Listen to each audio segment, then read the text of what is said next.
Hello everyone, and welcome to today's webinar, Drupal 7 End of Life, Where Do We Go From Here? We're thrilled to have you as we discuss the critical decisions organizations like yours need to consider now that Drupal 7 has reached its end of life. Let's meet our speakers today who will guide us through today's discussion. We have Jesus Manuel Olivas, CEO and founder of Octahedroid, and our special guest, Rob Montero. And basically, here's what we'll be covering today. First, we'll dive into understanding Drupal 7 end of life and what it means for organizations in general. Then we'll explore various migrations options and how to choose the right path. And after that, we'll discuss strategic and business perspectives. But first things first, what do you think Drupal 7 end of life means for organizations? And why is it so important to plan now? Can you share your thoughts? What do you think about this? It's important to understand what does the community mean when they say end of life. In the life cycle of software, support is really important. When we talk about end of life for Drupal 7, what we're talking about is there's going to be that lack of support a little bit. There's alternatives. We'll explore those alternatives today, but it's important to understand that the larger portion of the community will be focusing on newer versions, and they need to stop paying attention to older versions because it becomes too much to handle. So that's the first distinction. End of life does not mean that your Drupal 7 hosted site will break on January 5th, 2025. It will not go down. It will not break in any way, shape, or form, so long as MySQL is still supported and Drupal or PHP is still supported. What will happen on January 5th is all of those incremental upgrades that you get from your contributor modules, all the upgrades to Drupal core, all of those will lose security coverage. And that introduces the likelihood of a bad actor finding a new exploit or a new way to affect and damage your website. And we wouldn't know. The community at large would not know. And that's where the risk comes in, right?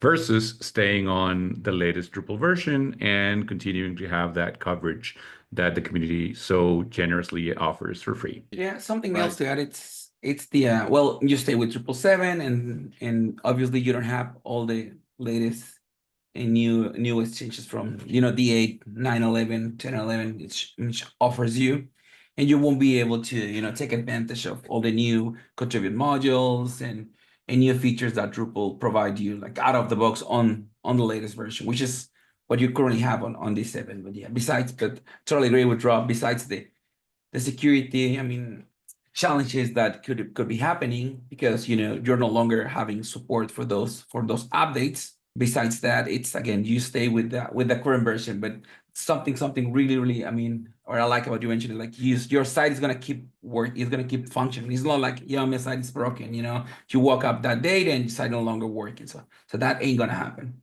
That's good to know. So basically, these risks are more associated to security, but would you say there's something else, or is that basically it, where you decide to stay on Drupal 7 after January 5th, that it's actually the January 5th, 2025 is the official date for the Drupal 7 end of life? We know sometimes in the past they have extended that date, but after that, basically, like the main risk is security concerns. Is that right? Yeah, that's absolutely right. Good, important distinction there. We recently, on the latest DrupalCon, it was announced that an organization was very generous and decided to extend support so that larger organizations that are using Drupal wouldn't fall off a cliff on that date, right? Whenever you introduce the concept of security implications or security risks, the 1-2 punch becomes, okay, what about compliance, right? What if this website that I built was built for a healthcare provider or healthcare organization, or what if it's for a bank, right? In some way, shape, or form. What if it's for the government, right? So compliance, the minute you lose security coverage, you introduce the risk of compliance, right? Like your software, you're not on the latest software, you cannot guarantee the security of the application as a whole. So very good point. Yeah, risk, the risk of security is not the only concern. There are other concerns. As similarly, and not very different from those, the economic impact, right? What is the risk after January 5, 2025? What is going to be the risk for my organization if I don't migrate? Well, if you don't migrate, there could be a risk of cost. What I mean by that is by not staying on the latest versions of Drupal, the support for more modern like PHP engines, versions of PHP, which in turn are more efficient and they use less resources, you could be chaining yourself to a more legacy framework, and you could be not taking advantage of the innovation that's coming with the newer versions of Drupal. Similarly, the other cost associated to this is, think of an organization who very recently revamped and relaunched their website using Drupal because the promise of open source, should be a little bit more cost friendly, less cost prohibitive. And all of a sudden, maybe 1 year, 2 years into it, we now have to come to them and say, guess what? It's time to upgrade again. It's a tall order, right? And it's we just carved out money for this. Now we have to carve money again. So that's the other risk. The risk is, okay, how do we, when we're selling services to as consultants, when we're selling services to our clients, how do we sell that? How do we sell like, okay, fine, you just sold me this website a year ago, 2 years ago. Now you need more money to be able to keep it running. How do I know when the next big bill will come? The short answer is, because this is open source, we don't know, right? We don't know. Obviously, happy to help when that time comes, but as good trusted advisors to your clients, you can't really sell that, right? Like you should find the most secure way to achieve the experience that you built for them. You didn't just build a website. You built an entire experience, right? For maybe it's anonymous navigation, maybe it is authenticated, but that's what you're looking for, right? So there are implications. I think we're going to cover them a little bit down, like further into the webinar, but all of those implications come into play. It's not just security. There's financial security, technology, even like staying behind might limit your options in terms of deployment. What if I want to host elsewhere? What if I want to host some smaller organizations for very specific purposes will host on shared platforms, whereas certain other organizations can't have the luxury of sharing a VPS server. They need to have dedicated resources or even cloud infrastructure, right? So there are many implications that we should consider. Yeah, I think adding to that, not only having access to, or staying with Drupal 7 and then moving to like latest version, as Rob was mentioning, you don't have access to the latest features of the language, PHP or latest version of MySQL. But not only that, maybe you are using also like a product or a version of those products are no longer being updated, or you might be the end of life or PHP of that current version of PHP or MySQL that is supported on D7. It's no longer. I mean, it's already done. They already are on end of life, and you don't have access to updates there. So again, it's there. I mean, the security issues that could happen are not only on the Drupal side of things, but it also on the tooling that that Drupal 7 side is running on, and might be the hosting companies that are providing you with those where you can host your Drupal site can also might be deprecating those versions. So again, it's pretty much like the lacking of support of the platform itself and the tooling that is used to running the platform, but it can give you some issues for not moving up. Right. But you have choices, right? Let's talk about Yes. this. Yeah, actually, let's start with some migration paths. The first that comes to mind is actually the one you just talked about, migrating to Drupal, to the latest version of Drupal that right now is Drupal 11. What do you think are the key trade-offs for organizations consider this migration path, moving from Drupal 7 to Drupal 11, Drupal 10? Like, what would they need to consider? Okay, yeah, got it. Well, definitely there's a big jump from version as we are used to in the Drupal world. Like every single version was just jump. according to, if we make some memory, suppose, once you move to Drupal 8, from there to up, moving up shouldn't be that hard, but in this particular case, it's from 7, but it's not only from 7 to 8, which was hard already, but it's from like in order. It's more like going a couple of versions up. So moving to Drupal 11, it will be quite a challenge. For being realistic, as is being most of the time on Drupal. It's a fully rewrite of the platform, right? So everything changes, seeing how the platform is built, the dependencies of the platform. So if you have custom code, a lot of that custom code should be rewritten. But guess what? You might don't need all those modules. So what you need to do is make an inventory of your site, making sure what you are really taking advantage of, and take a look at the latest version of Core. Core provides with several features that wasn't available on this 7. So a lot of the modules and the custom code you have might be it's already in Core, or maybe there's some other tooling or any other platform that you can take advantage of, and maybe it's easier to grab an integration. That's a big shift about thinking about developing writing code. The thing is, it was also regretting. So again, there's a full revamp of that particular. So again, it's a lot of work, but there's some choices you can do. It's not only like you can go to monolithic, you can go to like Drupal, to something like Decoupled that we'll touch in a couple of minutes. But again, there's a fully revamp of the platform. That's the first consideration to have. And the other one, Flavio, thank you for the question. The other one is change shouldn't be scary. Change is a great opportunity to introduce new features. Maybe the site was built more than a year ago, could use a fresh coat of paint, right? So like Jesus was saying, because there is no direct upgrade path, unlike 7 to 8, 8 to 9, 9 to 10, and then 10 to 11, because there's no straight line that you can take, and you can just like automate and have your IT team perform all these steps for you and end up with a site that looks exactly the same. Since there isn't that straight upgrade path, it necessitates that your team will have to, like Jesus was saying, they will need to have an inventory of the content types, how they're being used, the taxonomy terms, how they're being used, and then maybe even the fields and how they are arranged. Once you have that inventory, you have two choices. You have a fork in the road. That at that point is only data, and if you only care about data, you could take that, build a data pipeline to extract that information, transform it if you need to, and then load it into something else. It could be Drupal 11.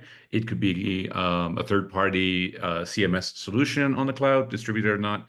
The choice is yours. So it's a change, yes, but it shouldn't be scary. It could be a great opportunity to do something newer.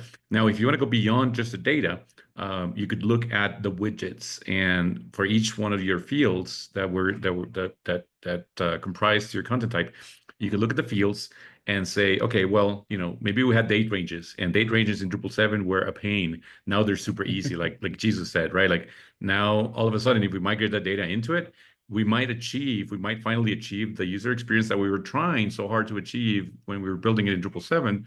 It's been a couple of years, more than a couple of years. So now things have evolved, and it's going to be easier. So if you really liked the user experience, if your stakeholders, if the people that are maintaining your website really liked the ease of use from an editorial standpoint, then this could be a great opportunity for that as well. Right. Thank you very much. And now, talking about other options for migrating or moving from Drupal 7, for some organizations, backdrop might also be an option. Why it might be suitable for them? Or could you briefly explain what does backdrop offer? What are their main benefits? Or who would suit this option, this migration option? You might want to choose backdrop if you don't have the team with the right knowledge to moving to a different platform, because again, mentioned Drupal 8 is 8, 9, 10, or 11, it's a total different system, right? So if you don't have the budget, you don't have the team, and you want to like take advantage of the current team that is already taking care of the Drupal 7, probably that's the easiest path. And definitely you need to understand you won't be able to have access to the latest shiny and new features that Drupal 11 comes with. And that basically you will stay with a pretty similar site. You will be able to transport your no current knowledge in 7 to Backdrop easily. You will be able to take advantage of a lot of the code, the custom code you have. Definitely will be changes you need to implement, which won't be that, that drastic change as moving to Drupal 11. Absolutely. And very similarly, it's important to understand what Backdrop is and how it came to be, right? Backdrop is specifically the answer when it was 2 years into the Drupal 8 development cycle, when Drupal 7 users or maintainers like ourselves, where the announcement that we got from the community was that the changes was going to be so significant. If I remember correctly, and Jesus, correct me if I'm wrong, it was when we introduced Symfony. We the community, the royal we. So it was going to be a significant change in the coding paradigm. So we were going to go from sequential programmatic instructions to actually a more robust object-oriented programming style. And that was just going to be a cliffhanger for a big chunk of the community that we had at that point. So 2 years into it, this organization stepped up and said, "That's we're going to lose a ton of traction. We do not want to. We don't want to lose all these people. It's going to be so expensive to now we have to go find Symfony Laravel specialists, and it's just going to drive the prices up." So they created this CMS as an alternative. It is by definition a fork, right? So it was forked from 2013's Drupal back in the day, and it was maintaining mainly the same functionality and features. Features being a keyword. So if your site was adopted the ability to group functionality into features, that might be a foreign word. I'm trying to keep it simple so that stakeholders or decision makers can actually find the value in this webinar. If you had features enabled on your site, that would have been gone. It got deprecated down the road. We do not have features as they were defined back in Drupal 7 anymore on Drupal 11, right? So again, it's really important to understand that it was a very very brave effort. It was great for the community. Very similar to, like I said, the organization that offered to extend Drupal 7 support and security coverage, for a few more years. It has a purpose, and it has a very valuable to the community point of view, right? So it's very valid and still is. Right, and definitely it's the goal of Backdrop is different than the goals of Drupal 11. It's their target is a different market, so that's why they don't pursue the same goals. So that was the difference. Yeah, but again, just to clarify, just kind of regrouping words or kind of recapping, there's a less changes that have been happening, are less drastic changes, but still you need to do some changes. There's some custom code you need to do, teaming changed a little, but again, it's not a full rewrite. I mean, as in Drupal 8 is because Drupal 8 introduces a lot of subsystems and different a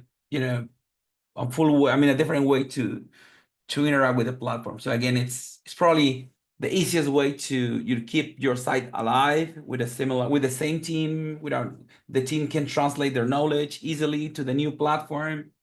And as Rob was mentioning, it's a project that it's well maintained and it will be receiving updates and upgrades. Just like Rob said, a good option to keep you afloat, but maybe you don't have the latest that Drupal has to offer, no? And talking about another migration path, what about decoupled architectures? Can you talk a little bit more about that? Who might be an option or the perfect candidate for this kind of migration path? I love this question, and I'm going to let Jesus give the larger answer because he's such an expert. He and his team have worked on this for so long that they were pioneers in it, and they've done so much significant work there. But what I like about your question is, yes, it is the sort of like the third option, and it ties back into what I said before. Change doesn't have to be scary. This is not the Drupal community strong arming you into now you have to make a choice. It is not your agency's way of trying to secure more money from you. There isn't any gimmicks in this, right? Like, we have to understand what the value proposition of staying with the latest greatest is. And like I said, I mean, any change in life could be perceived as a good opportunity, not a negative one. So the even better opportunity, I mean, you could go to Drupal 11 and you're going to get all kinds of exciting support, like we said, recipes. Just going from 8 to 9, you have Symfony support and object-oriented programming, a lot better performance from the compilation engine, the PHP, which in turn meant less requirements to run the platform, to run your website. So with going to Drupal 11, even before then, a decoupled architecture, some of the trade-offs, and I'm going to keep it high level so that Jesus can go deeper. But one of the trade-offs is you're decoupling the front end from the back end. What does that mean, Rob? That's super confusing. I don't know what that is. Um, think of a Lego structure, or Lego statue of sorts. The mechanism running the content, the reactions that are performed automatically when certain changes, when certain events happen. For example, an article was posted, an article was scheduled to be published or unpublished. Someone joined a new subscriber joined the website, and they just paid to be a subscriber of the website. All of those things, they're considered the back end, and they're closer to the business logic. Um, the front end is the customer facing um, layer. What does that look like? Well, the website that you know and love, right? Think of any website, anything you can see through the browser, that's your front end. What is the mystical thing? Why is it so important to have it decoupled? Well, you don't need the same amount of resources to run both. You might be able to escalate horizontally a lot better if you only have to scale up the webheads, the part of the website that takes your request when you type in the address and gives you the website. Why would it not need the backend? Because front end can make a request once and then cache all that information, all those results, the images, the pages, the articles, the menu, all of those things can be cached in the front end. So number one, it allows independent escalation of the infrastructure. Where when you go monolithic, you have to bump up all of the RAM, and all of the RAM, all the memory operating on the platform is shared between backend, front end. It's just a mix. Separating it, you get immediate benefits from that. Number two, by using more modern JavaScript frameworks, for example, you could use many. You could even do static HTML, the oldest and fastest version of web that ever is. But if you still need some interaction or interactivity with your website, you could use more modern frameworks that allow a hybrid between serverless functions to do certain things. So you could take away the burden of certain complex calculations from the back end and keep it in your front end. As a good example, if you have a site that you maybe integrate a very common occurrence, you integrate your web experience with, say, Salesforce. Now you don't need the backend to interact with that. You can actually keep all of that in the front end, right? Whether that's for like tracking and qualifying prospects on your site or anything like that. But those are the two benefits. And the third benefit is speed, flat out speed. By using some of these more modern frameworks, you achieve a tremendous amount of speed. For SEO purposes, you limit the amount of markup that is generated. You have total control of the front end. That's only from what you can like where the rubber meets the road. Now, in terms of like the team, by having it decoupled, you can have a fully dedicated front end team and a much lighter back end team because the infrastructure or the content model is pretty stationary, pretty static. We like the way it is. We trust the tool that we built or bought, and that part is fine. The front end is where we have the innovation. That's where we have to make sure that our experiences are seamless across the different outlets that we might have. Maybe our organization has a couple of Drupal sites, but also a WordPress site, but also a static site or statically generated site, and we need to keep that cohesive. Well, guess what? With Decoupled, we can now just import that look and feel into multiple infrastructures, multiple technologies like WordPress and Drupal, and have it be consistent, right? In the industry, we're calling that design system. So and you don't have to decouple to be able to leverage a design system. But if you do decouple it, then that means completely separate deployment cycles. The backend can deploy on their own schedule, and the front end can deploy on their own schedule as well, with a very independent P&L profit and loss line for each of those two fronts. So, but again, very high level. Jesus. Well, yeah, long story short, not every single site should be a decouple, the same way as not every site should be a Drupal site. That's pretty clear first, because we tend to think about like it's either one or the other. Whenever there's all of this, if we think about it, I mean, as an agency, we only suggest like Drupal when it really makes sense. We only suggest a Drupal decouple when it makes sense. Sometimes it makes sense to suggest a decoupled site with a different backend, could be like Contentful or whatever. So again, that's an important decision that you need to take. It's like not every single site should be decoupled. That's it. Having a chance to share the same design system across multiple web properties is really important nowadays, because think about it, you can have like multiple, like a site or like multiple microsites, and maybe those microsites are built in different platforms. You can have this small WordPress site for this event page, or you have a Drupal site for your main web property, but maybe you have some other microsites running on a different like headless CMS or decoupled CMS. Then you can have this decoupled implementation and having this design system share across multiple CMSs. And same thing as Rob was mentioning, is you can start working on the design system at the very beginning of the implementation. You don't have to worry about doing anything else. So let's think about this. If you're moving from something to Drupal, you might have this decoupled implementation, you can start working on the design system and doing an incremental migration. So think about, you might want to change the blog first, or maybe you want to do white paper pages. So it allows you to do that easily, again, and share the same design system across multiple sites.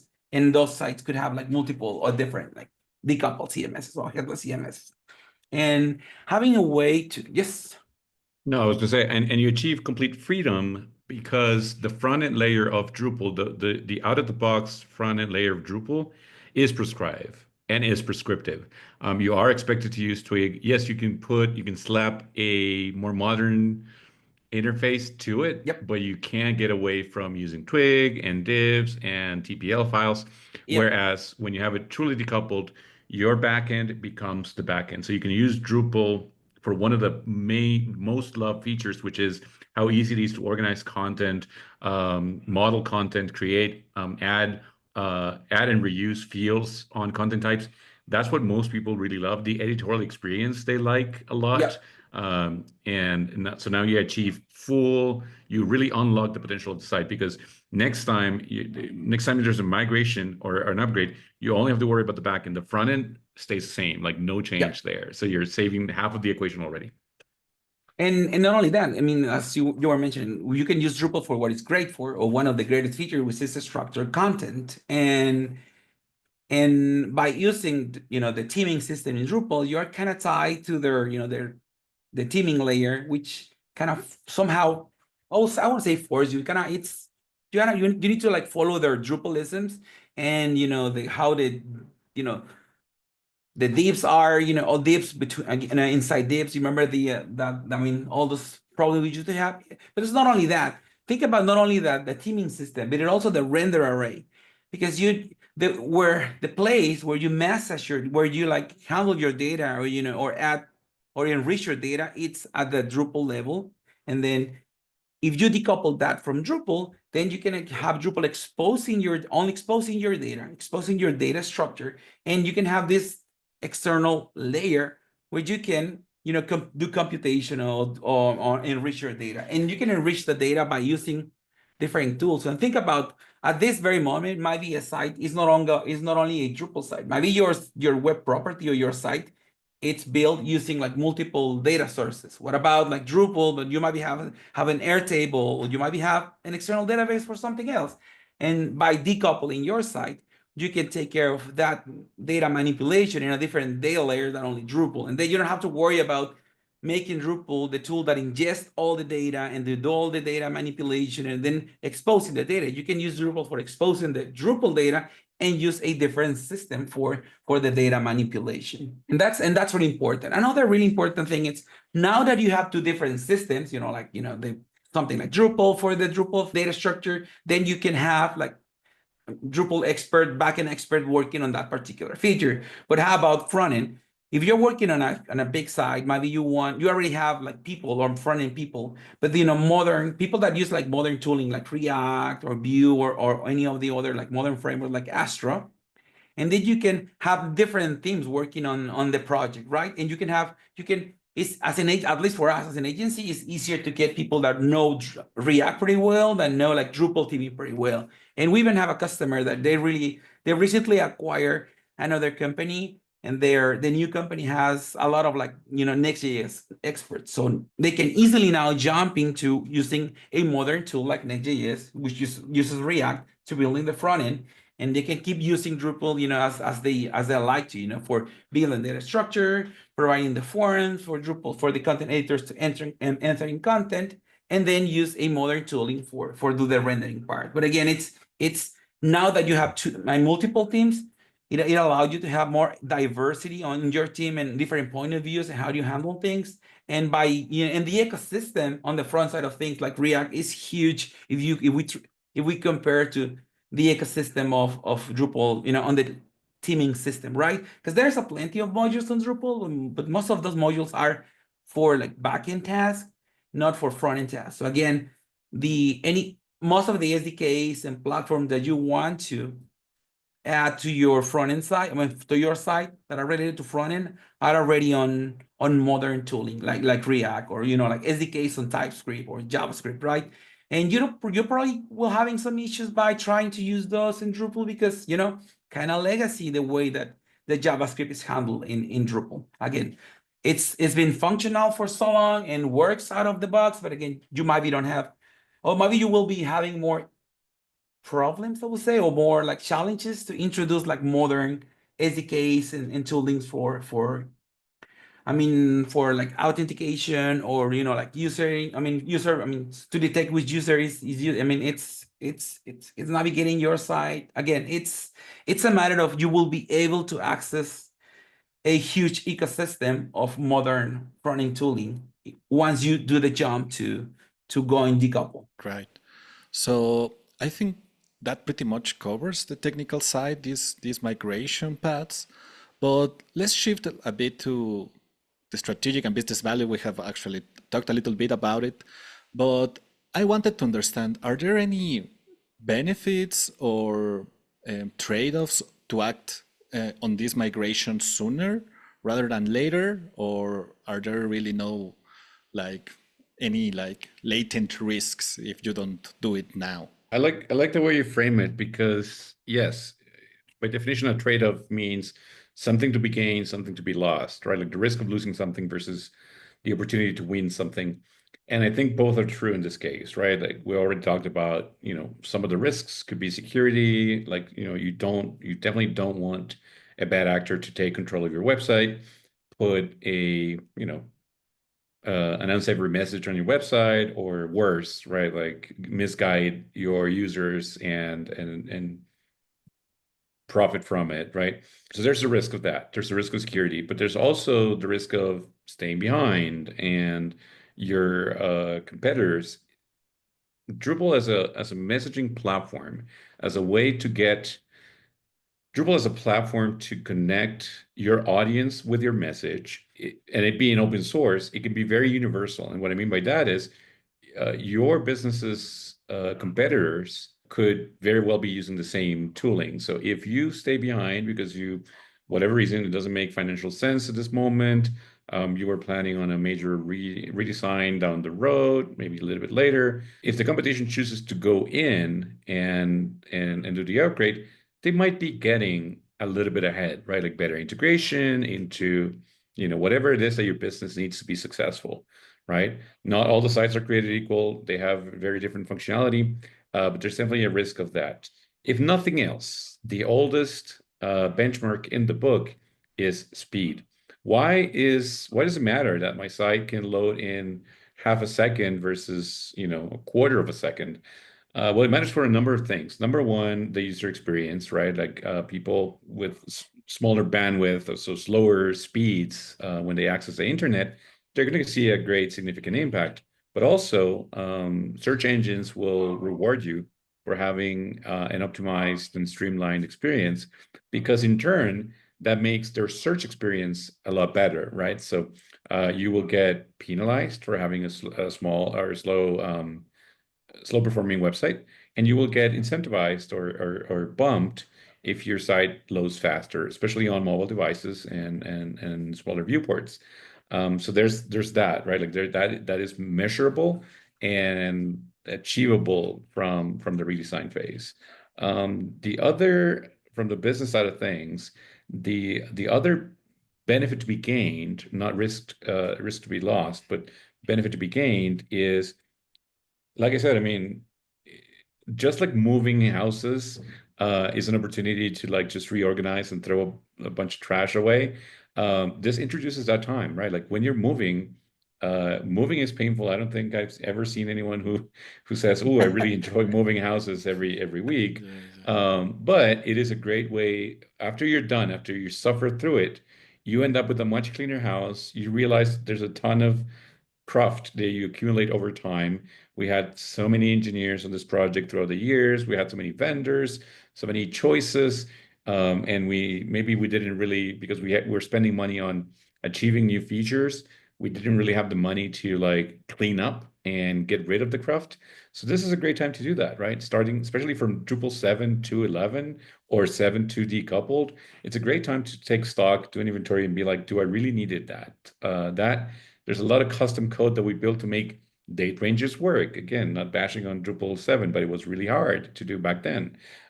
So do we really need to support and migrate this code? Maybe not. Let's go ahead and build it from the bottom up. Let's go ahead and start imagining what this website, what this web experience would look like on Drupal 11 or Decoupled, and go from there. And let's only add the things that we absolutely need, and then anything else that's left will be left out. And then all you have to do to connect the two versions, 7 to 11, is the data pipeline, and you're done. So it's a great opportunity to build a more streamlined solution, achieve the same effect or better, with much less code to maintain, less drag on your team to perform test coverage, less everything. So it's a great opportunity. Think about moving to the 7 to 11 and make it decouple. Since you have more control of the markup, you can take this as an opportunity to improve your accessibility and your side, which is it's very important. And we've been probably delegating that for so long in Drupal development. Again, you have full control what you're building. Again, you have now a greater ecosystem for that kind of tooling, and it's a good chance to do that, and that will provide a great value for like provide a better user experiences and a better SEO grades on tooling. And another opportunity you have here is to implement some pipelines for your building. Now you have a fully front end that is decoupled. You can introduce pipelines for building your front end totally decoupled from the back end, so you can take advantage of implementing a better tooling and a better workflows, and that can give you better reporting on what you're building, if you're introducing any breaking changes or whatever. But again, you can take this as an opportunity to improve your workflows easily, because you can build your decouple design system, definitely decouple from the backend, so you can implement this pipeline, this tooling easily. And there again, the ecosystem is great. You can implement like visual regression, you can implement testing, you can implement audits for your accessibility and all the other features that you might are not paying attention at this very moment. But again, it's a matter of like taking this as an opportunity to improve your site, as a whole. Okay, I think that covers a lot of ground, but talking about people that now, or organizations that now listen to the technical aspect of it and now the business perspective, like where do I start? Like, how to choose the right migration plan? Like, what do I have to consider first? What would be like the steps to know the best option for my organization, for my website? Yeah. I Exactly. think whatever the options are, they should be an incremental migration. I mean, having to thinking about let's do this into one single step, it's a recipe for disaster. So it's gonna take way too much time. You're gonna get burned out. Your teams are gonna get somehow disappointed, and things, and your stakeholders are gonna get disappointed because it's taking too long. So again, it's just think about like making an inventory of your site. I mean, is your site, how big is your site? I mean, you have understanding how many content types, how many fields you have. Making an inventory of which modules and features do you have that you really need to have those features in your new site. It might be Drupal core already taking care of those considerations. Maybe you don't need those modules anymore. What about integrations, right? And if you're already having or take the decision about moving decouple or not, maybe those integrations or those features could be resolved on the front end side of things instead of the Drupal side of things. Or not only on the front end side of things, maybe what you want to build, maybe all those integrations and features could be done in external data layer, instead of like being resolved in Drupal. So maybe you can implement something like another system to taking care of that, all the data manipulation, all the data ingestion to integrate the different subsystems, that not only Drupal, that will be like feeding data to your site. And again, this is And a good point to take this decision, right?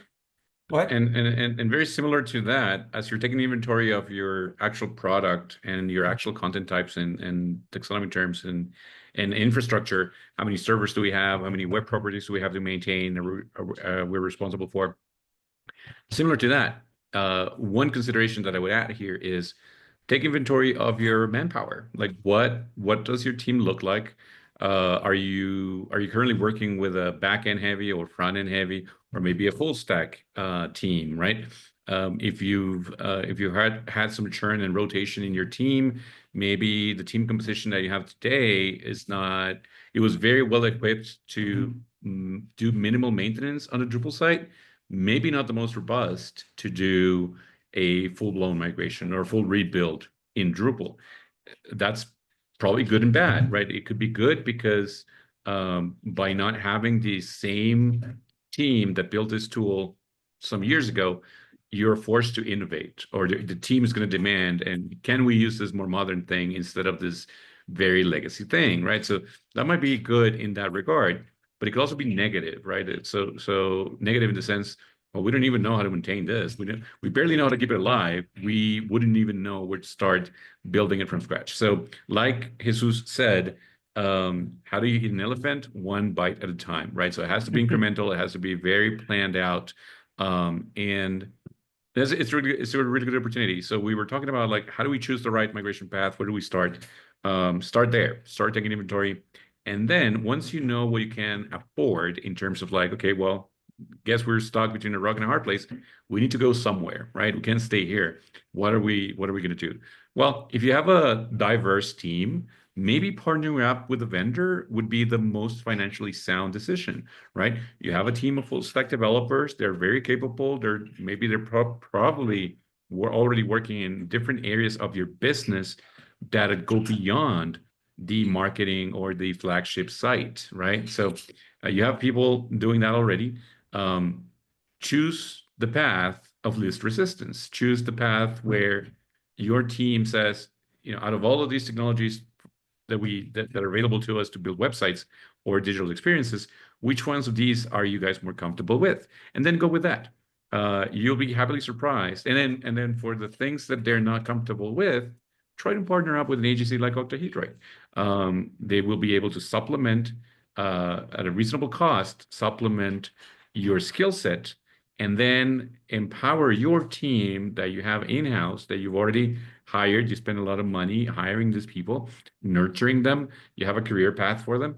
And ultimately, they're going to be empowered to maintain long-term your new product, your new flagship site, alongside with all the other technology offerings that your company might have. And that takes us to our last point, actually, discussing these vendors, choosing the right vendor, no? Like, what to look for in a vendor, like, and what are some of the red flags you may want to watch for, right? Because it's like a very important partnership, like you were saying, Rob, and it's going to have a long-term impact on your website and, of course, your business. So, what do you think are the most important aspects to look for in a vendor, and maybe some of the red flags that you can tell to our audience today? When you're looking for a vendor, the main driver and indicator of success or a positive outcome is going to be transparency in communication. If I understand if there's delays, but I understand why there is a delay and what actions are being taken to resolve that and deliver on time, if I can understand if there's going to be a financial impact to my team or not, that is great. That's a good green flag. If they from the get-go, you understand in layperson terms what is going to be done, what is in scope, what is not in scope, that is definitely a green flag. A red flag, the opposite, right? When you have a really good salesperson, but on that first kickoff call, you meet the technical team and there's all kinds of communication issues.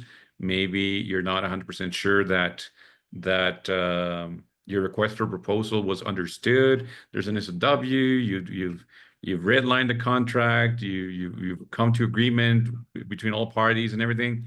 And then on day one, there seems to be question around some of the decisions, some of the content of the scope of work. That's a red flag. Yeah, I think since we were talking about this migration from 7 to 11 is a huge jump. It's totally different kind of system. Might be the vendor that's been helping you for so long is not the right choice for this particular implementation. But again, it's a totally different system. It's a totally different implementation and a totally different subset of technologies that you might need to know as a vendor to help customers. So again, having the right vendor who really have the experience working with these modern technologies, it will be a better choice definitely for doing something like this. And not only the migration, for having also providing you support for taking the right decisions, making sure the vendor understand how the system is built and what was changed, how to take decisions about what is no longer needed, how can this could be replaced by the new tooling, right? Definitely, I mean, and having an understanding of the industry, it's great. Understanding, what kind of site you are building, and this is why most of the time, as I was mentioning earlier, what we tend to do with customers is not every site or not every single site should be a Drupal site. As the same thing as not every site should be a Decoupled site. Maybe this site is a good candidate for maybe being a WordPress site, or maybe being this something different like Contentful or Sanity, or maybe the site. Once you do the inventory, while working planning the migration, you realize no one is being logging into the site in 2 years. There's no been update for so long. Then maybe the site is a good candidate for going static. So instead of doing all the data, all the pipelines for data migration, you can create this pipeline and create static HTML files or maybe MDX files that you can easily render with a static site generator, and they will be easier. They will be low maintenance, will be easier to host and more and cheaper to host. So again, having a vendor to understand your site or your multiple sites and understanding how they are used to and having to understand how this is being used and it's really again understand what they need to build. It's a really it's the right choice, right? Again, maybe since the system changed that much, it's a tough decision to understand, what you need to do. And talking about experience, Drupal, as it's an open source platform, there's many ways to, figure it out. Maybe is this vendor already contributing back to the community?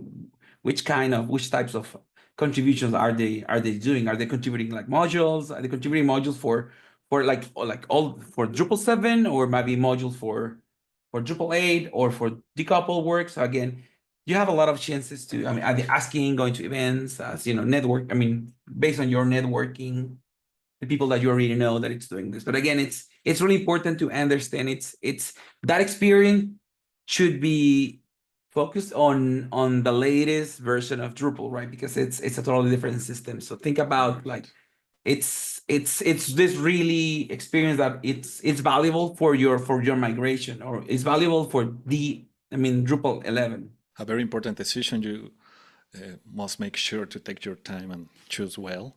Maybe And just to ask so many round up. questions, ask so Yeah, many questions. Ask why not. actually, that was my question. Are there any other recurring questions or like these FAQs that you have encountered when talking about people moving from Drupal 7 to these other options that we already laid out? Are there anything else we need to make sure to cover from your experience? With the risk of sound like a broken record, is like, why do I need to migrate this to Drupal? Is Drupal the right choice? It's a static the right choice? Is another, CMS the right choice? So again, make sure you understand, all the reason why. And I think it's where I've been talking about migrating and keep, moving your site from one place to the other, or one technology to other.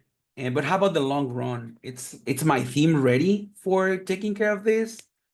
It's my team ready for is my team prepared? Does my team already know the technologies? If I'm moving to Drupal 8, or it's if we want to keep them as a monolithic and the standard Drupal site, it's Twig, the single directory, whatever, and all the new things in Drupal, right? Or if you planning to go decouple, it's my team already in place, or ready to work with new front-end technologies like React. So do I need to prepare? So again, might be getting ready for that.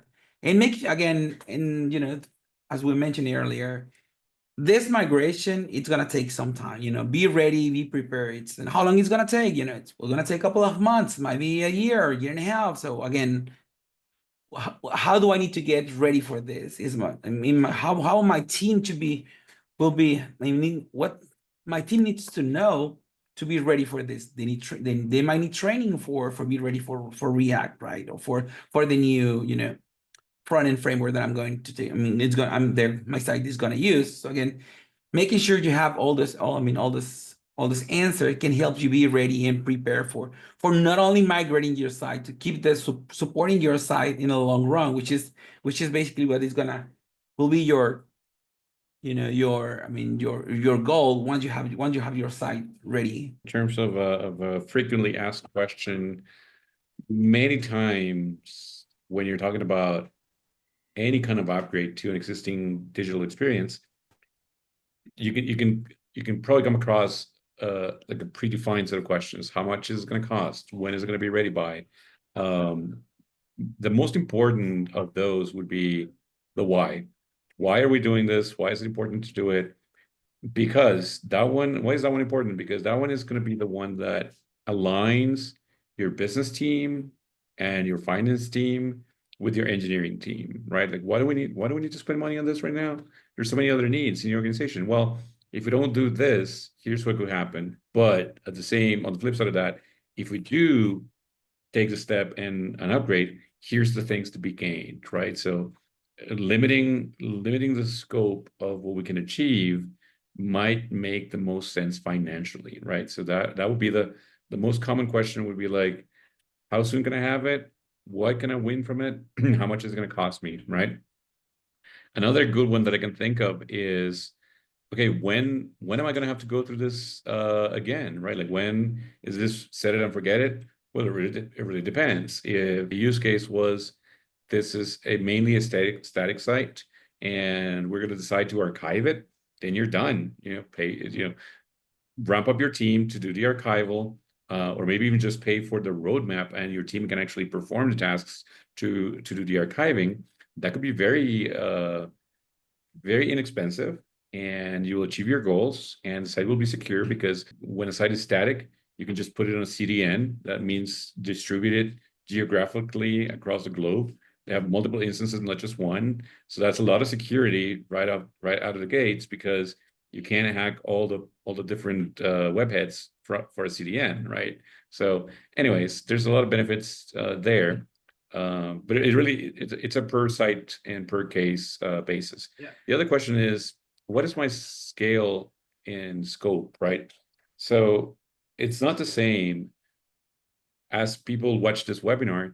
It's not the same if your organization is a brick and mortar shop, maybe local to a particular city, versus like a multinational organization, versus like say a state agent, like a county.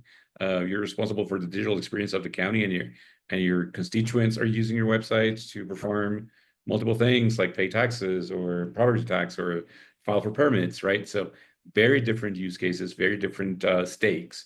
But again, the recurring question there is, what is going to be the less disruptive to my customer base, right? How can I get over this end of life deal with and understanding what the measurement for success is. Is my goal here to be the least disruptive, or the opposite? Am I going to take this opportunity as an advantage and be super disruptive and come up with a more appealing or visually appealing digital experience, right? So those, I would say, those are some of the most frequently asked questions. Those are good questions. Just wrapping up a little bit, I'm gonna say a little bit of the key takeaways of all of this very valuable talk that we just had. First things first is understanding your options, no? Like recognizing that Drupal 7 support will end, or the end of life is here on January 5th, 2025. But there are multiple paths forward, no? And I think, as we said many times in this webinar, each option has its unique benefits and its unique trade-offs, no? So we have to actually align to our organization's long-term goals and also like scalability needs, no? Not only talking about the technology, it's more a holistic approach, no? And adding to that, it's also like strategic planning is key, no? You have to know like how to align the different parts of your organization to this new upgrade or this new CMS or whatever the option you choose, and understanding that anything that you choose is going to take time. No, it's not going to be something like it's going to be instant. It's not going to be just one click and you're there. You have to understand all the different phases that it implies, this moving from Drupal 7. And I think one of the things that is very important in this stage is asking a lot of questions. No? Don't be shy about it. Try to get as more information as possible. Talk with your team, talk with vendors, with people in the industry, and seeking expert guidance. No, to sum it up. No, like navigating this very important change. It's easier with the right support. So that would be like the key takeaways that I think are the most important from this talk. I don't know if you have something else to add. Hopefully it had the level of transparency, and it was easy to understand, enough to allow you who are viewing this video after the fact to make some decisions. But in the odd case it isn't, in the odd case you still have questions and comments, I would like to invite you to reach out and contact my gracious hosts at Octahedrite. Feel free to jump into the website. You can easily, you have a direct line to send in a message, scheduling a free consulting call, 30-minute call with me or with someone on the team. We can guide you and helping you. We are here to hear you and understand your needs and provide you with the right guidance and support for making sure your migration from D7 to 11, it's done successfully, or to D7 to Backdrop, or to D7 to Decoupled, or to D7 to any other platform like WordPress or Contentful. Again, it's a matter of like listening to you and understanding your needs, so that can help us to provide you with the right answer and the right guidance to making sure you take the right decision. And as Jesus said, we're just a click away. We're going to leave some links in the description box of this video. So if you want to contact us, you're going to find all the information there. I just want to end up this webinar thanking you all for joining us in this deep dive of Drupal 7's end of life. A big thanks to our speakers, Jesus Olivas, our CEO and founder, and Rob Montero, our beloved guest. And of course, be sure to follow us on social media. We are on X, LinkedIn, and also Instagram. And also follow our blog. We share a lot of articles and insights on the latest of Drupal. And we look forward to staying connected with you. Thank you very much. Thank you, two of you. Thank you. Thank you.